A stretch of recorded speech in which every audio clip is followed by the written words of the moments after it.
तो यहीं थे और किसी को ऐसी कोई सूचना मिलेगी कि इतना लाभ का कोई आपके पास ये ऐसी समाचार सूचना मिली, आप यहीं बैठे हैं, इसी वातावरण में हैं, इसी एटमॉस्फेयर में हैं, तत्क्षण वो आपके दुख का भी वृद्धि का कारण भी बन रहा है, कोई समाचार कोई सुख की वृद्धि का कारण भी बन रहा है। तो ऐसा क्यों है?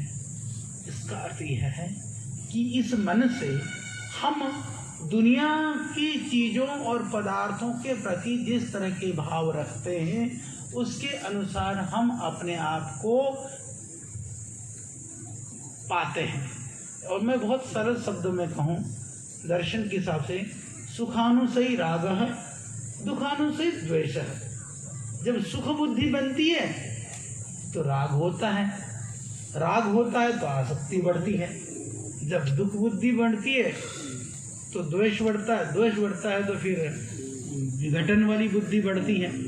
मैं बैठ करके सोचो आचार्य जी मेरे बहुत ही अच्छे, मेरे लिए बहुत अच्छा सोचते हैं, तो बड़ा प्रेम सा जगने लगेगा। मैं सोचूं ये तो पता नहीं कहाँ क्या क्या बोलते चलते हैं, उसी क्षण लगेगा तो बड़े अच्छे आदमी नहीं है।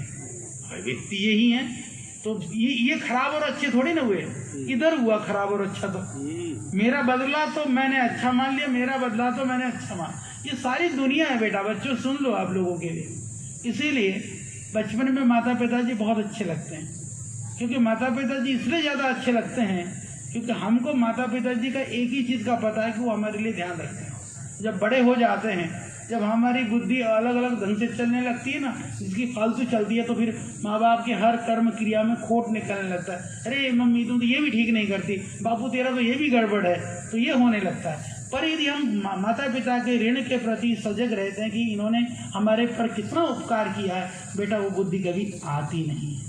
इसलिए ये हमारे को अपनी बुद्धि को कंट्रोल करने का काम भी ये हमको ही करना पड़ेगा। यदि हमने अपने मन को, अपने बुद्धि को, अपने विचारों को अपने हिसाब से नहीं चलाया तो आपको पता भी नहीं चलेगा कितने दुनिया के लोग आपकी बुद्धि पर कंट्रोल कर लेंगे। कोई आएगा आपको कहेगा अरे तू तो बहुत अच्छा है, अरे मैं बहुत अच्छा हूँ।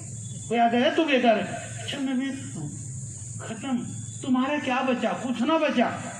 दुनिया ने जिस माता बहनें बैठी हैं, हालांकि माता बहनें बहुत अच्छी होती हैं, मैं ऐसा नहीं कहूँगा, पर कोई आकर के गांव की एक जो है ना आकर के कान में कुछ फूंक जाएगी, अरे तेरी तो बहू है ना, ये पड़ोसी ने ऐसा ऐसा ऐसा कह रहे थे, अरे वो बुढ़िया के बीपी हाई।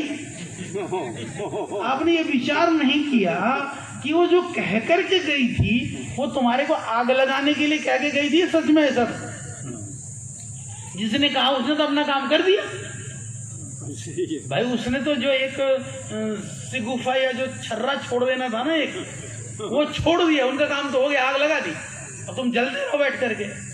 तो कोई भी इसी तरह से साधारण व्यक्ति हो या बहुत बड़ा व्यक्ति हो, हमने प्रायः समाज में ऐसा देखा है कि वह